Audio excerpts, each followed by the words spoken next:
Dr Denis Mukwege asengi bozangi etumbu bosila mpona mpasi pe bozwi basi na makasi. Prix Nobel ya kimia ya ekolo Congo démocratique alobi yango mpona mokolo ya molongo ya koluka kosukisa mpasi epesamaka na basi. Na Libye, misalami maponami mibwakisi nkombo ya Seif al-Islam Kadhafi, mwana ya nkondo Muammar Kadhafi.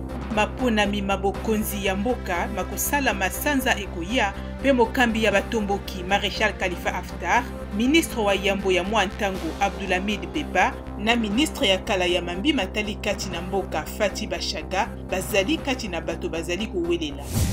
Bakonzi ya France na Angleterre balobi bakotika te ebale ya Manche ekoma lilita. Ezali sima na bamigrant koleka tuku misato na moko kokufa na komeka kokatisa uto France pona kokende Angleterre.